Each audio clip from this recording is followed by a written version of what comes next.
Hi, this is Alexi Minko Show and I'm your host Alexi. My guest tonight can do it all. I am jealous. Writing, directing, producing his own hit web series Street Behavior. Veney is here to talk about the release of Season 2 of Street Behavior. Please help me welcome my favorite YouTube sensation, Monsieur Veney. Hi, welcome on the show. Thanks for having me. So finally, Season 2 is out there. We've been waiting. I've been waiting. I'm a huge fan of your show. And tell us a little bit about now the new season of Street Behavior. Well, this season, being that everybody's pretty much established, I'm taking them in different directions. The first episode is actually called New Beginnings because everybody is changing. So you come across everybody going through their new processes of their life. And you meet everybody almost again. And then I'm introducing some new characters and some different storylines. New characters? Yes. Oh, I like it. Speaking of which, the difference with your show is that most of the other shows focus on 4 or 5 characters maximum, and we follow them through, an arc story. Your show, on the other hand, focuses on a plethora of characters. I don't know how many. That's the reason I did it, because I don't want to get bored. I don't want viewers to get bored, because eventually with 4 or 5 cast members, you do get bored. As a writer, as a viewer, you get bored. Like, there's not many places that 4 or 5 characters can go. That's like Sex and the City. They had to end eventually because where could 4 or 5 characters go? Yes. Where do you find the inspiration to write for a storyline for all of them? Believe it or not, it just all comes off the top of my head. And my cast members think I'm crazy because they're like, where do you come up with all of this insanity on the spot? Like, I can have one thing set up and then I say, you know what, I have to rewrite it, and I'll rewrite it the day before. And they go, but how did you come up with this in such short notice and just threw it out there like, hey, do this? I think my favorite characters on the show are actually the one that I think are true to what is street behavior, kind of calls for, the hooker, the drug dealers. They're my favorite. Is it something you take from your personal experience? Did you know a hooker and a drug dealer and a murderer? No, actually, the hooker actually came because I thought in the gay community, they make gay men look like promiscuous individuals and they're always the bad character on shows. The lesbians always have these wonderful, perfect lives. They're always in long relationships. They have kids. Everything's just working out perfectly fine. Well, she's not. She's everything but that. I made her the worst possible character. She's a lesbian that has sex with men for money. And she's a great actress. She's amazing. What's her name? Shoshana Withers. Yes, she's fabulous. I love Shoshana. Is she coming back Season 2? We need to. We'll watch and we'll find out. I get emails on a regular basis. I actually am glad I got rid of my guest book on my website because people used to constantly write me like, "Where's Season 2?" People will be leaving comments on YouTube like, "Where's Season 2?" Like, it's so crazy. It was just a lot of drama off screen that occurred that made me take a while. So is it difficult to actually put together a show like this, on your own, and then you stream it on YouTube? What are the obstacles that you had to actually encounter? Well, my biggest obstacles you started with is having such a big cast. And all of my cast members are actually working actors, so they have their own schedules. Like Shoshana, you mentioned, she's been on SVU, she's been on so many shows like Girls and things like that. Yeah. So she has a schedule, then she has her regular work that she has to do to pay her bills, so it's kind of hard to actually schedule them and have them come do the show. But we get it together and we make magic. Writing is your passion? So can you tell us a little bit about it? Where is it coming from? Actually, I started writing poetry when I was like 7. Wow. Yes. That's amazing. My first screenplay when I was 12. Your first screenplay when you were 12? Yes, I actually remember the name of it. I was in junior high school. It was called The Poisoner. Did someone die by poison? It was actually like a thriller. I don't even remember what the plot was. I just remember the name, but it was supposed to be a thriller. Yes. Don't tell me you lost it. This is treasure. I wish I still had it. And then the second one I wrote in high school, which high school I went to a school where they had an actual film program. So I was like in a studio all the time and working on deadlines and all that kind of stuff. So I wrote one with actually a friend, which is different. It was called It's a She Thing, based on a Salt and Pepper song. Yes. And it was about men that like to take advantage of women and all this other stuff. That actually sounds like my life story. Listen, you do write, you do produce, and then you star also in the show. Yes. So you have to actually wear all the hats. You have to deal with the cast, while you're in the cast, because you're the director. So is it something easy? Is it something that comes naturally to you? Well, when I first started acting, my sister was like, I don't know why you even started doing this before, because all the personalities in you need to switch it up. Like, what are you talking about? But yeah, it's pretty easy for me. I'm not gonna say it's easy, but like, yeah, it kind of comes natural. Okay, something for our viewers. Who is your favorite character?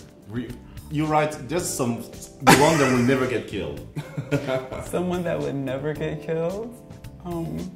I can't say that because anybody's up for death. Oh. Depends on my mood while I'm writing. I have some favorite characters on your show that I don't want to see go away. I'm not gonna say who because you never know. But actually, I think you get addicted. I think I told you the story before. I watched the entire season in one night. I just couldn't, keep my eyes off it. I didn't need to know what was happening. And actually, we leave on a cliffhanger.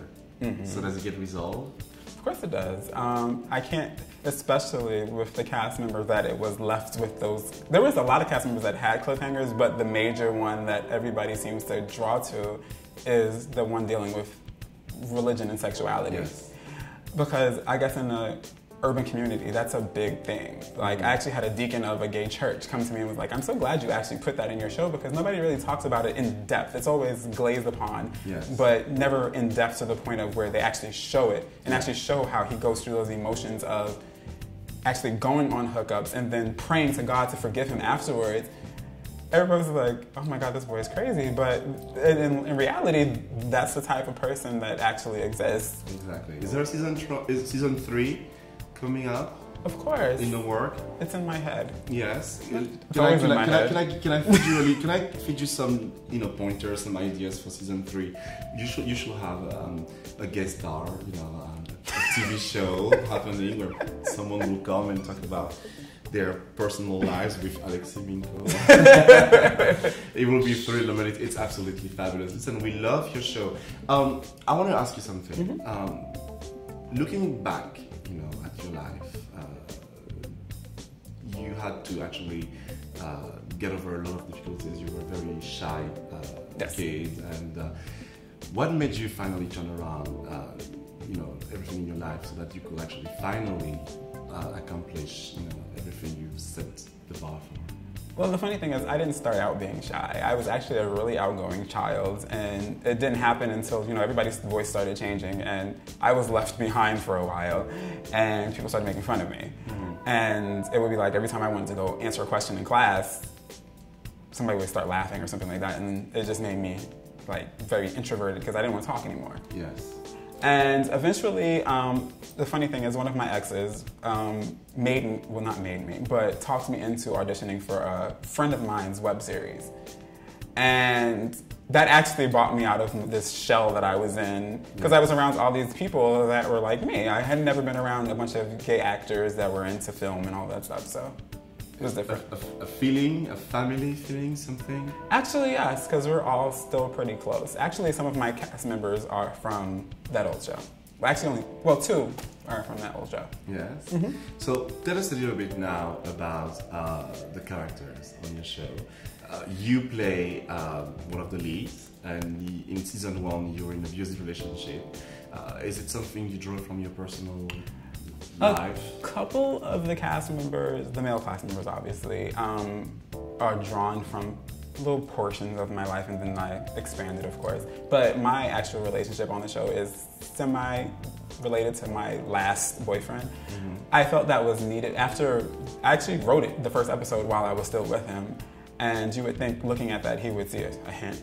But I just felt that needed to be talked about, that mutually abusive relationship where it's not just mental abuse, it's not just physical abuse, it's like a combination of both. And one doesn't see it and thinks everything's okay and hunky-dory and going about life because he's young and stupid. Yet the older one is looking like, dude, this is not normal.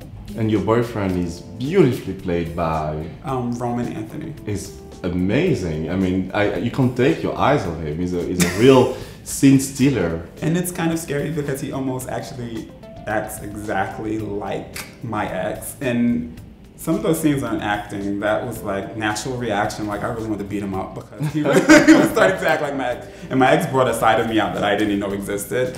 But yeah, I had to get that out of me because that's just not nice. But yeah, so I actually enjoyed that, my character, and displaying that, because it's important for younger youth to know that you can walk away from this and be a better person. That's where my character comes in this season, where he's getting over it and trying to move on and trying to be normal again and trying to get his life together and being himself.